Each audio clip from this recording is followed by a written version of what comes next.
Welcome to Hood Champion Boxing and Sports. In boxing, you find a way to win, or you find a way to lose.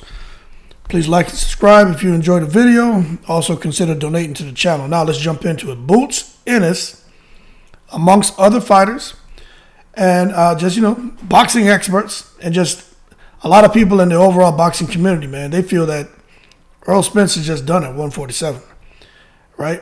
And, guys like Boots Ennis are getting frustrated because you look at all the work done on his team's end to try to get him in position to get a fight with Earl Spence for all those belts. And it just looks like Boots Ennis, he may pick up a title, he may become unified, but it may not be against the likes of Earl Spence. We know there's been a lot of talks lately, especially what I've been talking about in videos, and just a lot of people are just talking a lot about this whole thing with 154. Danny Garcia made the jump. Keith Thurman is, for some reason, we still haven't quite figured out what happened there with him and Spence, but he's fighting at 154. Spence is fighting at 154. Crawford has, spoken a lot about moving up to 154. But when you take a look at Earl Spence and kind of him and AB, man, when they're not actively fighting, like you look at this picture here, man, this is a recent photo. Just the belly on Earl Spence. And you just can't get out of shape like that when you're a unified champion. Now, don't get me wrong, Spence is a special athlete, but it just is a lot of wear and tear on the body, when you don't stay in shape. And I'm going to just sit here, man, let's just draw a comparison to the likes of Floyd Mayweather. Now, we know genetics has a lot to do with these guys being able to, stay slim and, maintain a kind of streamlined physique, and just to look aesthetically pleasing, right? Earl Spence doesn't have those kind of genetics. He has to work very hard to get himself into fight shape and to maintain that, streamlined physique. Guys like Floyd and Zab Judah, you could tell, like, they're just naturally slim guys, a guy like Pacquiao, they would actually have to make an effort to put weight on, But with Earl Spence, he seems to be a guy that, if he eats a balanced diet, that he's going to look a bit softer in the face and in the midsection. Like, again, we're drawing comparison to Mayweather. But with that, and knowing that, especially, I'm going to tell you firsthand, man, and I'm not even trying to be funny, right? When you come from he has one parent who's from the Caribbean, right? And I know, and his mom too, who's happened, I think she's from the South or whatever. But it's hard, man, when you come from a family where both sides are all about cooking good food. And it takes a lot of discipline, but I'm telling you, it's not easy. And Earl Spence doesn't have the discipline to keep his weight between 160 and 170, in between fights. Like, he really shouldn't be going up past 165, but he doesn't have the discipline. You heard, I can't remember which fight it was. I don't know if it was the Danny Garcia fight. I can't remember which one it was, but at the end of that fight, he was talking about going to get a greasy burger, the one wrapped in a brown paper bag with French fries, and eating it. That's the first thing he wanted to do after the fight. Now, don't come telling me, well, Derek Chisora gets burgers and he gives them to his opponents. I don't care. Derek Chisora could come into a fight weighing 300 pounds. He's a heavyweight. But for Earl Spence, what that shows you is nothing wrong with a cheat meal, nothing wrong with a cheat day, but it just kind of gives you a peek behind the tent flaps on his mentality, which is kind of self-satisfaction.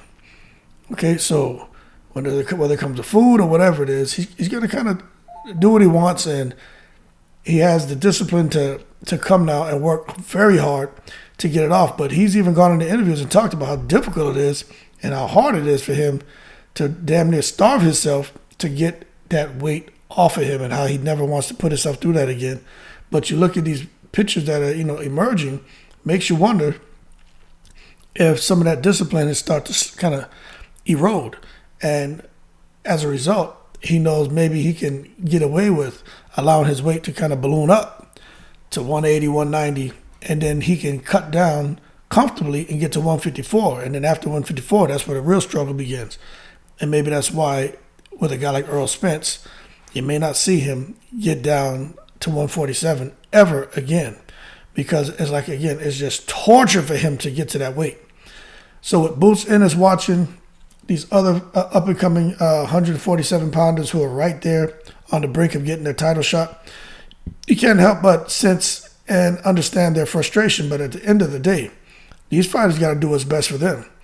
And what you don't want to see is Errol Spence, who really just being, grossly dehydrated, going into a fight with even a guy like Boots, a guy like Terrence Crawford for sure. But, you just don't know when the fatigue is going to show up. The weight drain is going to show up. The mental exhaustion is going to show up. And I honestly think Errol Spence is at that point. Okay? And I'm not a professional fighter. But these professional fighters know each other. And I'm not saying like they're best friends, but they can recognize things in each other. They have a trained eye. My lens isn't as refined as theirs. But there's something that these guys are seeing. It's certain decisions being made, certain movements where they're like, you know what? All this is pointing to is this guy's about to move up and get the hell out of this weight division. And a guy like Boots Ennis, yeah, I understand they don't want anyone to just give them the title. They want to actually earn it. They want to fight and win it. But what you're looking at here, I think a guy like Boots is going to get an opportunity. He already has a little BS belt. I just did a video about all these dumbass belts and how the sanctioning fees and everything, and just the nonsense. These sanctioning bodies getting paid off the efforts of fighters, right? But Boots is probably going to pick up a little belt here within the next year, year and a half, once Spence decides what he's going to do, and especially if Crawford decides to drop. But Crawford may hang around and decide, and go and become undisputed at 147, even if Spence moves up. I don't know.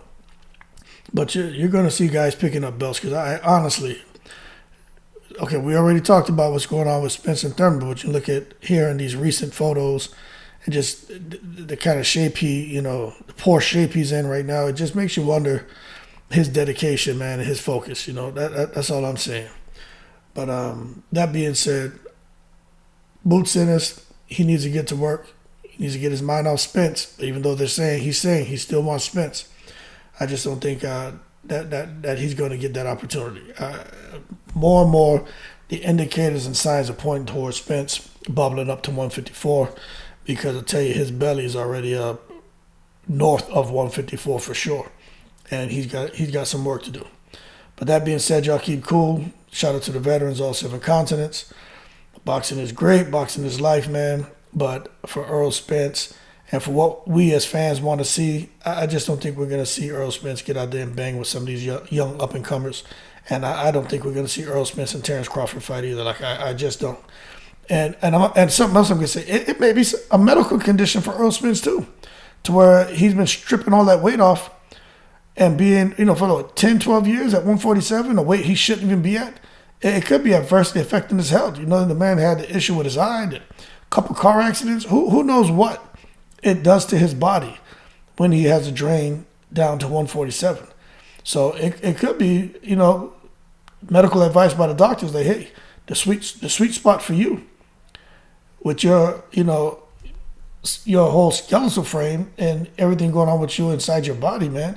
The sweet spot for you is probably to remain at 154, because anything after that is just not safe with the kind of that violent experience and trauma your body went through with that car accident. Now, that's just being real. That could be what's going on. But again, the fly on the wall could talk. We know this is just me kind of trying to fill gaps and make sense of some things. So that being said, y'all keep cool. Shout out to the veterans, all 7 continents, in the breeze.